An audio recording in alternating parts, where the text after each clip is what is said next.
నమస్తే, welcome to 10 TV special interview. నేను సునీల్. ఈరోజు మనం ఒక స్పెషల్ గెస్ట్ దగ్గరికి వచ్చేసాం.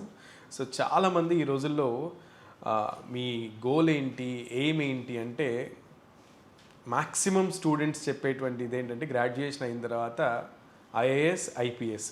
ఇదివరకు రోజుల్లో ఐఏఎస్, ఐపీఎస్ లాంటి పెద్ద పెద్దవి కాకుండా ఏదో నాన్నగారు ఒక చిన్న ఉద్యోగం చూసుకోమన్నారు అనేటువంటి చాలామంది విని ఉంటారు. బట్ ఇప్పుడు ఐఏఎస్, ఐపీఎస్ అనేది చాలామంది చాలా సీరియస్గా తీసుకుని వెళ్తున్నారు. బట్ దాని వెనక ఎంత కష్టం ఉంటుందనేది 12th పాస్ సినిమా లేదా కొన్ని సినిమాస్లో కూడా మనం చూసాం. రియల్ స్టోరీస్ని తీశారు, బయోగ్రఫీస్. సో ఈరోజు అలాంటి ఒక గెస్ట్ 5 సార్లు మెయిన్స్ని క్లియర్ చేసి 6 సార్లు అటెంప్ట్స్ ఇచ్చి పట్టు వదలని విక్రమార్కుడిలా కృషి చేసి తను అనుకున్న లక్ష్యాన్ని సాధించి ఆల్రెడీ అంతకుముందు చేసినటువంటి అటెంప్ట్స్లో క్లియర్ చేసి ర్యాంక్ సాధించి పోస్టింగ్ తీసుకున్నా కూడా మళ్ళీ ఆ ర్యాంక్ తనకి తృప్తినివ్వక మళ్ళొక్కసారి ఎగ్జామ్ రాసి ఫైనల్ అటెంప్ట్లో 62nd ర్యాంక్, ఆల్ ఇండియా ర్యాంక్ని సాధించి యూపీఎస్సీ క్లియర్ చేసి మన ముందున్నారు శ్రవణ్ కుమార్ రెడ్డి.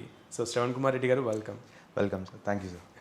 ఎలా అనిపించింది ఈ జర్నీ అంతా from 2018 your first attempt to 2025 UPSC 62nd rank? It was long journey, tedious journey, చాలా ఎమోషనల్ టర్మోయిల్స్, ఒక రోలర్ కోస్టర్ రైడ్ సార్ చెప్పాలి అంటే. అప్స్ అండ్ డౌన్స్ అన్నీ ఉన్నాయి. యా, సో ఫస్ట్ అటెంప్ట్ ఇచ్చినప్పుడు what is your acknowledgement? Sir first attempt అన్నది ఇంకా అప్పుడే జస్ట్ ఒక 3-4 months అలా కోచింగ్ తీసుకొని ఉన్నాను. 3-4 months కాదు, ఒక 6-8 months దాకా అలా ఐ ట్రైడ్. అంటే అప్పుడు ఎంత అయితే అసిమ్యులేట్ చేసుకోగలిగేదని స్కోప్ ఉండిందో I tried my level best. కాకపోతే మొత్తం ప్రిపరేషన్ కంప్లీట్ కాలేదు అప్పటికి. కానీ అయినా కానీ ఒక అటెంప్ట్ అయితే ఇచ్చేద్దాము అన్నట్టు I gave my first attempt. కానీ ప్రిలిమ్స్ క్లియర్ కాలేదు, కాకపోవడమే మంచిది అయింది ఆ టైంలో. But that was stepping stone. అప్పుడు ఎగ్జామ్ ప్రాసెస్ అర్థం కాదు. Stepping stones for success. So first ప్రిలిమ్సే క్లియర్ కానప్పుడు, ఫస్ట్ అటెంప్ట్లో ప్రిలిమ్సే క్లియర్ కానప్పుడు మీకు వచ్చినటువంటి ఫస్ట్ థాట్ ఏంటి? ఇంకా ప్రిపరేషన్ ఇన్కంప్లీట్ ఉంది అని. సో అంటే కాన్ఫిడెన్స్ వచ్చిందా, లేదు మీకు నమ్మకం పోయిందా? సార్ రెండు కాలేదు సార్. అంటే ఇప్పుడు నేను ఫుల్ పొటెన్షియల్ దాకా చదివి నా ప్రిపరేషన్ మొత్తం కంప్లీట్ ఉండి ఎగ్జామ్ ఇచ్చిన తర్వాత ఎగ్జామ్ పోయి ఉంటే మేబీ ఆ డౌట్స్ వచ్చి ఉండేవి. బట్ ఐ న్యూ నా ప్రిపరేషన్ ఇంకా మొత్తం కంప్లీట్ కాలేదు అని. It was just a test case సినారియోలా తీసుకున్నాను ఫస్ట్ అటెంప్ట్.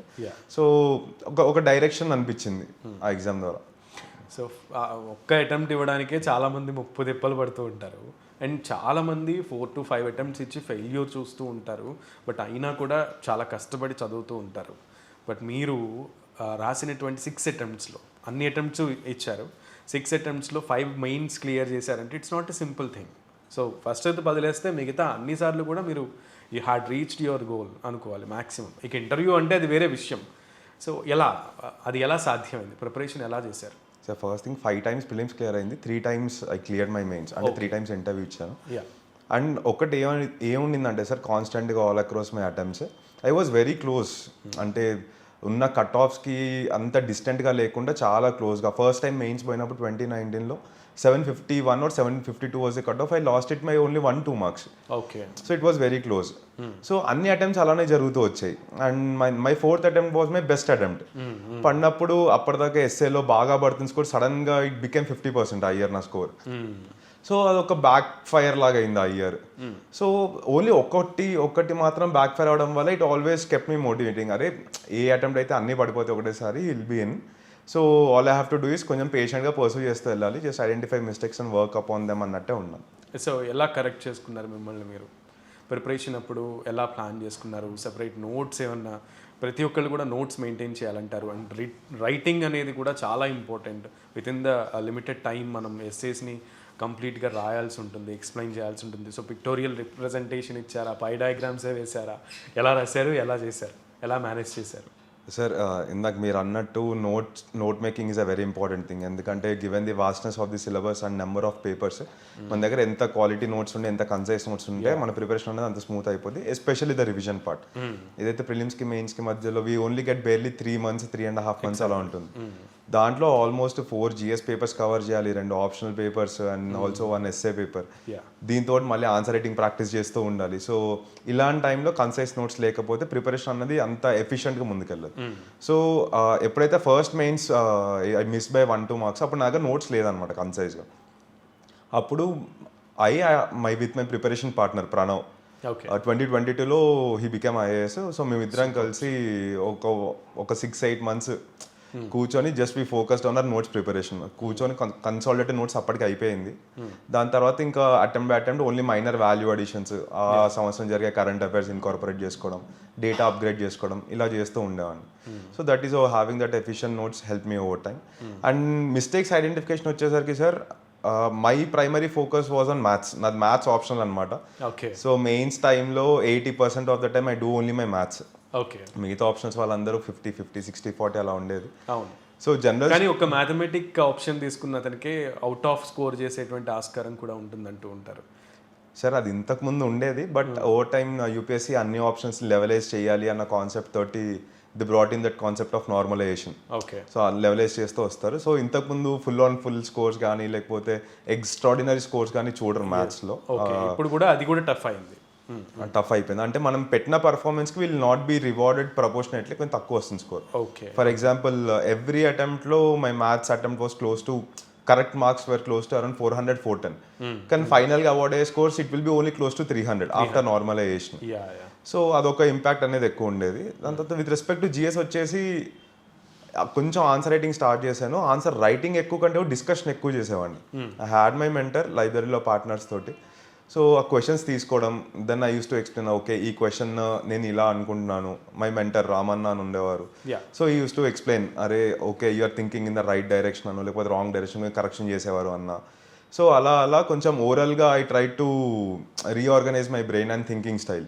సో అది నాకు ఎవెన్చువల్గా హెల్ప్ అయింది since my 2021 attempt. Okay language ఏం తీసుకున్నారు subject? Sir Telugu sir, mother tongue. Yeah Telugu సాహిత్యం. తెలుగు ప్రిపరేషన్ చాలా కష్టం అంటారు, బికాజ్ ఇన్ డెప్త్ రూట్స్కి వెళ్ళిపోవాలి.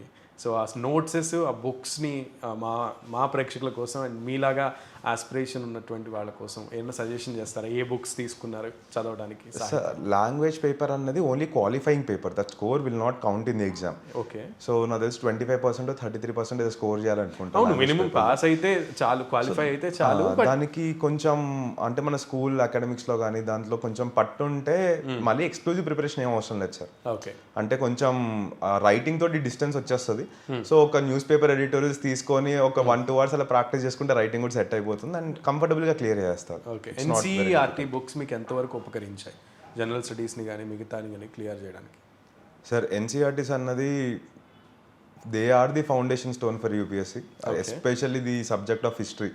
ఇంకా ఎన్సీఆర్టీస్ని బీట్ చేసేది ఏం లేదు. So that will set that base thing. Society పైన ఒక అండర్స్టాండింగ్ కానీ యూపీఎస్లో ఉన్న అన్ని సిలబస్ టాపిక్స్ పైన ఒక బేస్ అనేది సెట్ చేస్తుంది ఎన్సీఆర్టీ. సో దానివల్ల ఏమైపోద్ది అంటే ఇప్పుడు నాలాగా ఇంజనీరింగ్ బ్యాక్గ్రౌండ్ నుంచి వచ్చేవాళ్ళు, లేకపోతే కామర్స్ బ్యాక్గ్రౌండ్ నుంచి వచ్చేవాళ్ళు, ఆర్ట్స్ వాళ్ళకి అంత కొంత టచ్ ఉంటుంది కానీ మా బ్యాక్గ్రౌండ్ వాళ్ళకి టచ్ ఉండదు. సో ఎన్సీఆర్టీస్ అనేది ఒక స్టెప్పింగ్ స్టోన్ లాగా యాక్ట్ చేసి స్టాండర్డ్ బుక్స్ని బెటర్గా అండర్స్టాండ్ చేసుకోవడంలో they play a very key role. Okay అయితే మీకు లాస్ట్ టైం వచ్చినప్పుడు, లాస్ట్ టైం మీరు సెలెక్ట్ అయ్యి మీకు ఒక పోస్టింగ్ ఇచ్చినప్పుడు, సో మళ్ళీ నేను అటెంప్ట్ ఇవ్వాలి అని, ఎందుకంటే చాలామంది రిలాక్స్ అయిపోతూ ఉంటారు కదా. So it's already 5th time అన్నట్టుగాను. సో లాస్ట్ టైం కూడా అటెంప్ట్ ఇవ్వాలి అనేది ఎలా వచ్చింది? ఆ థాట్ ఎలా వచ్చింది? ఇంతకాలం పడిన కష్టానికి మీకు వచ్చింది సరిపోలేదు అనిపించిందా? సార్ మళ్ళీ సేమ్ లాస్ట్ టైం ర్యాంక్ వచ్చినప్పుడు అదే జరిగింది సార్. యాజ్ ఇన్ నాకు పడాల్సినవన్నీ నేను అనుకున్న రేంజ్లో పడలేదు. మళ్ళీ ఒకటి బ్యాక్ ఫైర్ అయింది అటెంప్ట్. మళ్ళీ ఇద్దాము, ఇది ఈసారి పడిపోతే మందే ర్యాంక్ అన్నది ఒక మోటివేషనల్ ఫ్యాక్టర్. సో అండ్ ఆ ఇయర్ కూడా it was like not a very solid rank, 426 వచ్చింది. But my aim was a bit higher. So మళ్ళీ ఒకసారి అటెంప్ట్ అయితే ఇద్దాము, విత్ డిటాచ్డ్ ఫ్రమ్ రిజల్ట్. ఒకసారి అయితే ఇచ్చేద్దాం, ఇంకేదైతే అదైతే అన్నట్టు game my last attempt. So ఏదైతే అది అవుతుంది అని చెప్పి లాస్ట్ అటెంప్ట్ ఇచ్చారు. Are you really satisfied with this rank personally? అంటే అపార్ట్ ఫ్రమ్ యువర్ ప్రిపరేషన్ అదంతా కంపేర్ చేసుకుని 62nd ర్యాంక్ అంటే ఓకే ఫైన్ అనుకున్నారా? Sir in years of struggle తర్వాత definitely that was a key relief moment. అంటే 1 నుంచి 80 దాకా ఎంత కొట్టినా కానీ end of the day everyone is a ranker. So I'm satisfied in that way. కాకపోతే మళ్ళీ ఇయర్ కూడా ఒకటి యాజ్ యూజువల్గా ఒకటి మళ్ళీ బ్యాక్ ఫైర్ అయింది. But yeah okay I'm happy sir. ఇంకా అటెంప్ట్స్ ఉంటే రాసే ఓపిక మీ దగ్గర ఉందా? Sir not eligible sir once. Of course అంటే I'm just asking you if you are having more 3 or 2 attempts మీరు రాస్తారా? లేదు సార్, ఇంకా డన్ అంతే. Once I got my desired service I'm like done with it. So what are you looking for ఇప్పుడు? IAS, IPS, IFS, so ఉంటాయి కదా sir I got 62 rank, so I'm expecting IAS is my first choice. Detail రిపోర్ట్లో కూడా అదే పెట్టారు. దాంట్లో పెట్టిన తర్వాతనే మనకి అలొకేషన్ జరుగుతుంది సార్.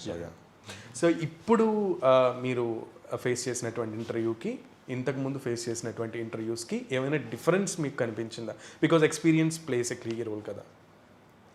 సార్ ఇంటర్వ్యూస్ దాంట్లో every board is different and వాళ్ళు అడిగే క్వశ్చనర్స్ కూడా డిఫరెంట్. వాళ్ళు మనల్ని ఏది టెస్ట్ చేద్దాం అనుకుంటున్నారు కూడా completely different. So every interview experience was unique experience. One change which I observe within myself was, ఈసారి I was not so stubborn that I should perform in the interview. అంటే ఆ performance pressure అనేది వదిలేసాను ఇంటర్వ్యూలో. అంటే we have only that 15-20 minutes for the interview. 20 ఈసారి కూడా only 24 minutes మాత్రమే జరిగింది ఇంటర్వ్యూ. ఓకే. సో ఆ 24 minutes having so many candidates around, so last leg అది ఎంత కదన్నా కానీ ఇంతకుముందు అటెంప్ట్స్లో అరే వాళ్ళు క్వశ్చన్స్ అడుగుతారు, I need to give my best performance forward, I need to put my best answer forward. అది ఎంత కదన్నా ఒక back of the mind run అవుతుండేది. ఈసారి ఐ వాజ్ లైక్ రిలాక్స్, అరే ఓకే యావరేజ్ ఆన్సర్ అయినా చెప్పు, I to take that tension, chill ఉండు, okay let's just speak our heart out and ఇంకేదైతే అది ఇది అన్నట్టు. సో సినిమాలు, మూవీస్, మొబైల్స్ ఇవన్నీ కూడా మీ ప్రిపరేషన్లో భాగమేనా, లేదంటే వాటన్నిటిని పక్కన పెట్టేసి ఓన్లీ బుక్స్ అన్నారా? సార్ మొబైల్ ఎక్కువ వాడను, బట్ నా ప్రిపరేషన్ అంతా డిజిటల్ ప్రిపరేషన్ ల్యాప్టాప్లో. Okay. But I'm a very big movie fan. ఇంకా Ashok Nagar hub we have so many theatres and onlines కూడా ఉన్నాయి. So web series and movies I regularly watch them. Who is your favourite hero then? Chiranjeevi sir. So great. అయితే Chiranjeevi movies చూస్తూ మీరు preparation చేశారని అనుకోవచ్చా? Any movie ఏదైనా మీకు ఇన్స్పిరేషనల్గా అనిపించిందా? అంటే చాలామంది ఐఏఎస్లు నేను ఈ సినిమా నుంచి ఇది నేర్చుకున్నాను, ఇది నాకు బాగా సపోర్ట్ చేసింది నేర్చుకోవడానికి, అంటే ఇంకా ఎక్కువ ఎఫర్ట్స్ పెట్టి ప్రిపరేషన్కి అన్నట్టుగా మీకు ఏదైనా సినిమా చూసినప్పుడు అలా అనిపిస్తుంది? సార్ సినిమా నుంచి ఎగ్జామ్ మోటివేషన్ అని చెప్పాను, కానీ జనరల్గా I like that stress entertainment. ఆ స్ట్రెస్ నుంచి బయటపడడానికి ఒక ఎంటర్టైన్మెంట్కి తీసుకున్నారు. నైస్. ఇంటర్వ్యూలో మీరు ఇప్పుడు 3 times మెయిన్స్ క్లియర్ చేశానన్నారు. సో ఇంటర్వ్యూస్ 3 times కూడా వెళ్ళుంటారు. సో 3 times ఇంటర్వ్యూస్లో మీకు బాగా గుర్తుండిపోయే ఇంటర్వ్యూ క్వశ్చన్ ఏంటిది అది? సార్ ఈ ఇయర్ ఇంటర్వ్యూనే sir. Having maths as my option. నేను బుక్స్ ఎక్కువ చదవను, అంటే ఓన్లీ అకాడమిక్ పర్పస్ మాత్రం చూస్తాను. ఎక్స్ట్రా అకాడమిక్ హాబీస్లో లేవు, రీడింగ్ నాన్ ఫిక్షన్ బుక్స్ అలా.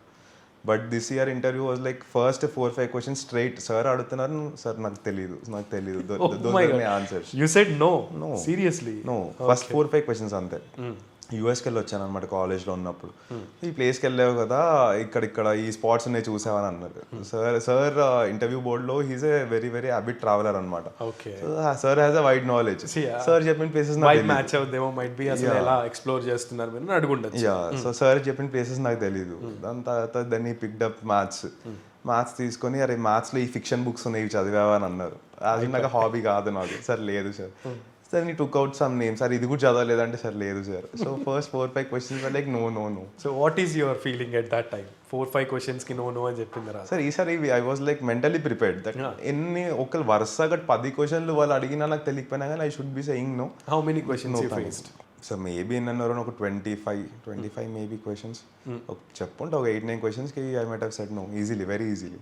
ఓకే. ఏదైనా అర్థమెటికల్ అండ్ రీజనింగ్ లాగా ఏదైనా కార్నర్డ్గా ఒక క్వశ్చన్ ఏదైనా అడగడం జరిగిందా? సో పుష్ చేస్తారు సార్. అంటే ఇప్పుడు లాస్ట్ టైం ర్యాంక్ వచ్చిన తర్వాత I have joined Indian railway management service. So కొంచెం major part of the interview అన్నది నా రైల్వేస్ పైన వెళ్ళింది అనమాట. ఓకే. సో అక్కడ కొంచెం కార్నర్ చేయడానికి ట్రై చేస్తుండే. ఇండియన్ రైల్వేస్ ఎందుకు ఇంత అన్క్లీన్గా ఉంటుంది, ఏం చేస్తున్నారు అసలు మీరు? So they were like trying to corner, but I handle it. They pushed you hard అయితే. They push me sir. So what you say, అంటే రీసెంట్గా మీకు ఈ క్వశ్చన్ ఎందుకు అడుగుతున్నారంటే మీరు ఐఆర్ఎస్లో I mean Indian railways management సర్వీసెస్లో ఉన్నారు కాబట్టి రీసెంట్గా ఎక్కువగా ట్రైన్ యాక్సిడెంట్స్ జరుగుతున్నాయి. సో మీకున్నటువంటి థాట్ ఏంటి? అలాంటివి జరగకుండా ఉండాలంటే being in that position, so మీకున్నటువంటి థాట్ ఏంటి? సరే, ఇండియన్ రైల్వేస్ అన్నది ఆల్మోస్ట్ పర్ డే 2.3 crore ప్యాసింజర్స్ని it's transporting, operating more than 7,000+ stations and more than 10,000+ trains over an year అలా చూసుకుంటే. సో అంత ఎఫిషియెంట్గా ఇంత పెద్ద ఆర్గనైజేషన్ని రన్ చేయడం అన్నది it's no mean feat sir.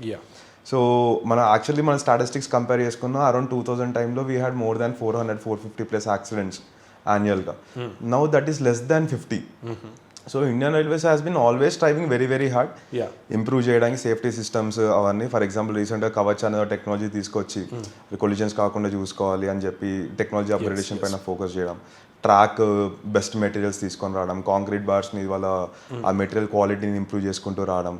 And staff is working 24/7. Gang mens వాళ్ళందరూ ఆ గ్రూప్ సి గ్రూప్ డి సర్వీసెస్లో ఉండేవాళ్ళు. they're sweating a lot to make Indian Railways on. And it is improving, and we are also having that target to move towards zero accidents. So రీసెంట్గా ఏటీఎంస్ని introduce చేస్తున్నారంటే ట్రైన్స్లో దగ్గర దాకా వచ్చిందా విషయం? Sir తెలీదు sir. Yo very frank, seriously I don't expected this answer. Okay said okay, నేను అనుకున్నా చేస్తున్నారు అని చెప్తారేమో అనుకున్నాను. ఓకే, లైక్ సీరియస్లీ రీసెంట్గా ఇంట్రడ్యూస్ చేస్తున్నారంట ట్రైన్స్లో ఏటీఎంస్ని. బట్ ఇంజన్ డైరెక్ట్గా ఇలా క్లాష్ చేయకుండా, లేదంటే రెండు ట్రైన్స్ ఎదురెదురుగా వచ్చి అలా డాష్ చేసుకోకుండా, యాక్సిడెంట్ జరగకుండా ఉండడానికి ఒక టెక్నాలజీని ఇంట్రడ్యూస్ చేశారు ఇండియాలో. అది ఎంతవరకు ఇంప్లిమెంటేషన్ వరకు వచ్చింది అంటే ఏం చెప్తారు? సార్ మీరు మాట్లాడే టెక్నాలజీ పేరే Kavach technology. Basically train avoidance system. అది మనది చాలా ఓన్లీ 1500 and 600 kilometers మాత్రమే సో ఫర్. అని నేను లాస్ట్ చెక్ చేసిన డేటా ప్రకారం ఇట్ వాజ్ ఇన్స్టాల్డ్. మేజర్గా మన ఏరియాలో, మన Telangana state south central railway జోన్లో ఇన్స్టాల్ చేశారు. కానీ minister of railways Ashwini Vaishnav గారు చెప్పడం ఏంటిదంటే next 6 years the entire network of Indian railways will be covered with the technology. Super. నేను ఇంకా మిమ్మల్ని పుష్ చేయాలని అనుకోవట్లేదు. నేను కూడా I will raise my hands. Okay, so ఇంకా ఫ్యూచర్లో ఇప్పుడు ఐఏఎస్ని ఎక్స్పెక్ట్ చేస్తున్నారు. అడ్మినిస్ట్రేషన్ మీద మీకు ఎందుకు అంత ఆసక్తి ఒకటి, అండ్ రెండోది being an IAS officer me dreams ఏంటి, సొసైటీకి మీరు ఏం చేయాలనుకుంటున్నారు? సార్ అడ్మినిస్ట్రేటివ్ సర్వీస్ ఎందుకు అని అంటే ఉన్న అన్ని సర్వీసెస్లో it offers the most diverse amount of opportunities. For example ఇప్పుడు నేను రైల్వేస్లో ఉన్నాను, my field will be restricted to only the department of railways. లేకపోతే ఇప్పుడు ఒక ఐపీఎస్ ఆఫీసర్ ఉన్నారు, they will be looking after law and order things and own security perspective things. అది revenue services, they will only look at business things, income tax కానీ corporation tax కానీ ఇవన్నీ. IAS is one such service which will work in every other department. అంటే you name that department except for కొన్ని few వదిలేస్తే they are working in those zones. So diversity of that job profile అన్నది is an very very big advantage of IAS. అది first point sir. Second point వచ్చేసి అన్ని services కంటే people తోటి interaction ఉండే service అతి కొద్ది సర్వీసెస్లో IAS is one of the top services. So plus grass root problems solve చేయడానికి హెల్ప్ అవుద్ది. అంటే ఫర్ ఎగ్జాంపుల్ ఇప్పుడు ఏదైనా విలేజ్కి వాటర్ అవైలబిలిటీ లేదు, లేకపోతే పవర్ అవైలబిలిటీ లేదు, IAS and district collector is the one who will look after those things, ensure that all the basic services are provided. So grass root working కోసం కానీ diversity of profile కానీ that's the sheen of IAS. Okay, and that's the first thing. Second thing sir, ఇంకోటి most important thing ఏంటిది అని అంటే promotional aspects కూడా చాలా ఎక్కువ సార్. అంటే being an all India service, మిగతా అన్ని సర్వీసెస్ కంటే కూడా all India services officers like IPS and IAS they get timely promotion, they get promoted fast. Career prospects are also very bright. Yes, okay. అయితే ఇప్పుడు మీరు ట్రైనింగ్లో చాలా స్టేట్స్కి వెళ్తారు. ఇప్పుడు చాలా స్టేట్స్లో ఉన్నటువంటి అట్మాస్ఫియర్ని మీరు అనలైజ్ చేయాల్సి ఉంటుంది, నేర్చుకోవాల్సి ఉంటుంది, ఎడ్యుకేట్ అవ్వాల్సి ఉంటుంది. So how much are you ready అంటే ఏం చెప్తారు? So we will get trained on these things. ఇందాక కూడా మీరు ఆ క్వశ్చన్ అడిగారు, as an IAS officer what are your priorities, ఏం చేద్దాం అనుకుంటున్నారు అని చెప్పి. పీపుల్కి అక్కడ ఏది రిక్వైర్మెంట్ ఉందో అది చేయడమే నా first priority sir. My own interest although ఉన్నాయి, అంటే హెల్త్ ఫీల్డ్లో ఎడ్యుకేషన్ ఫీల్డ్లో వర్క్ చేయాలి అని. But I would say that is my second priority. I want to prioritize what actually people want and in those particular districts, because every district is different, every district has its own problems. So the first priority, my personal interest areas are education and health. Okay, so అలాగే అన్ని ఫీల్డ్స్లో work చేయడానికే ఇప్పుడు లబాస్నాలో they trainers for over a period of 2 years. District training కానీ లేకపోతే classroom modules కానీ will get exposed to all these things. And over time under the initial పోస్టింగ్స్లో we work under the district collector. So అక్కడ కూడా కొంచెం grooming mentoring ద్వారా will gain that ability over time. Okay, Indian culture మీద, Indian languages మీద మీ opinion ఏంటి? So we're one of the best in the world sir. The diversity of culture కానీ the varied amount of language. We have almost 6 classical languages, and majority of them are from South India, and one of them is Telugu as well. Yes. So in the diversity ఉండడం అన్నది it's a very big added advantage for India. For example ఇప్పుడు చూస్తే we celebrate lot of festivals which will bring that social bonding. One point which the world commonly agrees on is that ఇండియాలో societal bonding అనేది చాలా ఎక్కువ, social life అనేది చాలా ఎక్కువ అని. So no complaints, I'm very very proud about the Indian culture and its languages. So ఇప్పటికి ఎన్ని లాంగ్వేజెస్ నేర్చుకుని ఉన్నారు అండ్ ఫ్యూచర్లో అన్నీ నేర్చుకోవాల్సి ఉంటుంది? How much are you ready? Sir అన్నీ అవసరం లేదు. The state to which I get posted అక్కడ అఫీషియల్ లాంగ్వేజ్ అయితే నేర్చుకోవాలి. But I personal Telugu, Hindi and English sir. Okay, so you are prepared to learn the local languages? Yes sir. Interested? బలవంతంగా ఇష్టం. Language అనేది ఒక వెరీ బిగ్ కనెక్టింగ్ పాయింట్ ఉంటుంది sir. అంటే మనం అంటే మీరు ఎందుకంటే ఐఎమ్ సారీ ఇంటరప్టింగ్ చేస్తున్నందుకు. యాక్చువల్లీ ఇందాడ పీపుల్కి ఏం కావాలో నేను అది చేయాలి అనుకున్నది మీ ఫస్ట్ థింగ్ అని చెప్పారు. సో లోకల్గా మీరు ఏదన్నా స్టేట్కి వెళ్తే apart from Telugu states and Hindi states పక్కన పెడితే ఇంకా చాలా లాంగ్వేజెస్ స్పీక్ చేసే అంటే మాట్లాడేటువంటి స్టేట్స్ ఉన్నాయి. అటువంటి స్టేట్ పీపుల్ దగ్గరికి వెళ్ళి, లోకల్స్ దగ్గరికి వెళ్ళి మీరు మాట్లాడాలంటే ఖచ్చితంగా language is the first barrier, fastest barrier. Yes sir. So అందుకని అడుగుతున్నా ఈ క్వశ్చన్. True sir. అందుకే all India services like IAS and ఐపీఎస్లో when you get posted to those states language training అనేది జరుగుతుంది. లాంగ్వేజ్ పైన ఎగ్జామ్ తీసుకుంటారు. If you do not clear that exam your probation is not completed. So language పైన training జరుగుతుంది. And language మీరు అన్నట్టు it's a very very very key vehicle to understand. అంటే just not the matter of communication but ఆ ఎమోషన్స్ని అర్థం చేసుకోవడానికి ఆ intensity of what people are saying అది అర్థం చేసుకోవడానికి లాంగ్వేజ్ నేర్చుకోవడం అనేది the most important thing. And I'm very much open to learn whatever language related to the state that I'm posted. So great. IAS అనేది అయితే మనం అనుకుంటాం అవ్వాలని, లేదంటే మన ఇంట్లో ఎవరన్నా అవ్వాలనేది పుష్ చేస్తారు, రెండు జరుగుతాయి. అండ్ రెండోది మనం అనుకున్నా మన ఇంట్లో వాళ్ళ సపోర్ట్ అనేది కావాలి. అన్లెస్ అంటిల్ ఏదో పెద్ద హార్డ్షిప్ కాకపోతే ఇంట్లో అంటే పెద్ద ఒక కుదిబండ లాంటి పరిస్థితులు కాకపోతే మిగతాదంతా కూడా ఇంట్లో వాళ్ళ సపోర్ట్ అయితే మస్ట్ అండ్ షుడ్గా ఉండాలి మనకి. సో మీ ఇంట్లో అంటే మీ ఫాదర్ బ్యాక్గ్రౌండ్ ఏంటి అండ్ మీ ఇంట్లో ఉన్నటువంటి సపోర్ట్ ఎలా ఉంది మీకు? అండ్ మీరు ఈ మీరే చెప్పారా లేదు మీ ఇంట్లో వాళ్ళు మీకు చెప్పారా ఐఏఎస్ అవ్వాలనుకుంటున్నారు అన్నది? సార్ మా ఇంట్లో నాకు ఎప్పుడూ ఫ్రీడమ్ ఉండింది సార్. అంటే I have done my engineering from IIT Bombay. So and I did very well in my academics. So ఇంట్లో వాళ్ళకి లైఫ్లో సెటిల్ అవుతాడా కాడా, జాబ్ వస్తుందా రాదు, ఈ టెన్షన్ అనేది ఎప్పుడు లేదనమాట. So I always had that freedom to choose my career. But last year of my కాలేజ్లో ఐ థాట్ అరే పబ్లిక్ ఫీల్డ్లోకి వెళ్ళాలి, I want to work with people అని. అట్ ద సేమ్ టైం మా మదర్ కూడా చెప్పారనమాట. అరే I share this thought with my mom. మా మదర్ కూడా మీ ఫాదర్ ట్రై చేశారు అప్పట్లో బట్ అప్పుడు he's also working as train manager same Secunderabad డివిజన్లోనే. So he had aim to clear civils at that point of time. So that was also a very big motivational factor. Okay మనకు ఉంది interest and father కూడా అప్పట్లో ఉండింది. So my family supported me to the largest extent possible. 2018 నుంచి almost 2022 I mean to the year where I first clear the exam. అన్నిసార్లు అంటే having a very good academic background but you're still unemployed sitting at home roaming around libraries.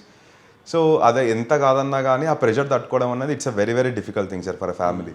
So ఆ ప్రెషర్ని ఎప్పుడు నా దగ్గర రానికుండా at least from family side నుంచి they guarded me very well and they supported me to the farthest extent possible. So me sitting style కానీ మీరు మాట్లాడే విధానం కానీ మీరు ఇచ్చే ఆన్సర్స్ కానీ చూస్తుంటే అండ్ మీరు చెప్పిన ఆన్సర్స్లో కొన్నిటిని నేను మ్యాచ్ చేసుకుంటే మహర్షి సినిమా నాకు గుర్తొస్తుంది.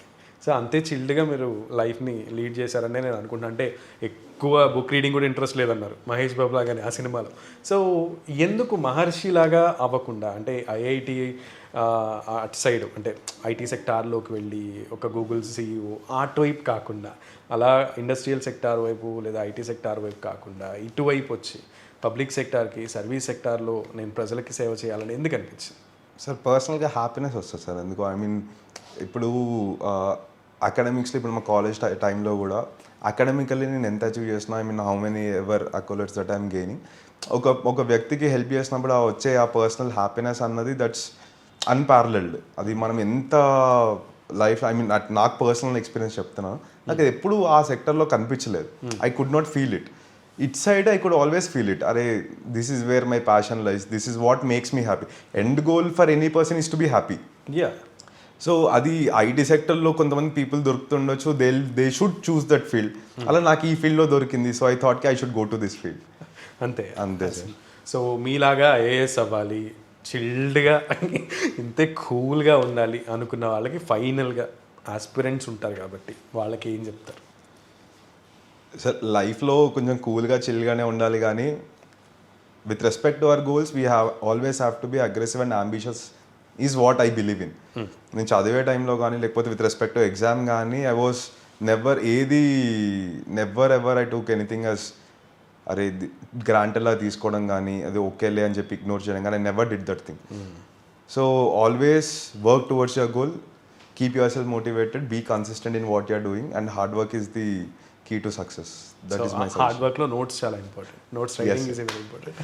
రైట్. సో మీకు ఒక సారీ లాస్ట్కి వచ్చిన అనుకోండి, ఇందాక లాస్ట్ బట్వర్ అనుకోండి, మీకు హార్డ్లీ ఒక 5 minutes ఇచ్చి మీరు ఈ 5 minutesలో ఒక ఎస్సే రాయాలి అంటే ఎన్ని వర్డ్స్ రాయగలరు? 5 minutes. 5 minutesలో maybe 100 words. 100 words. 100 words. That's So it. the 100 words is like a lot of things here. It's a very big thing. Okay.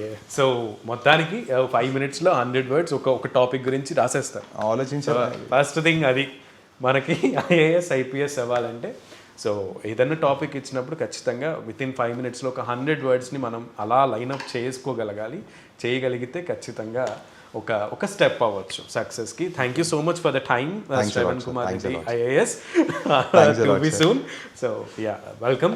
So ఇది ఇవాల్టి స్పెషల్ ఇంటర్వ్యూ. సో చాలామంది ఐఏఎస్ ఆస్పిరెంట్స్ ఉంటూ ఉంటారు, చాలామంది తిరుగుతూ ఉంటారు. ఖచ్చితంగా గ్రాడ్యుయేషన్ కంప్లీట్ అయిన తర్వాత ఇదే గోల్గా పెట్టుకుని సక్సెస్ కోసం స్ట్రైవ్ చేస్తూ ఉంటారు. కొంతమంది ఊళ్ళ నుంచి కూడా వస్తూ ఉంటారు.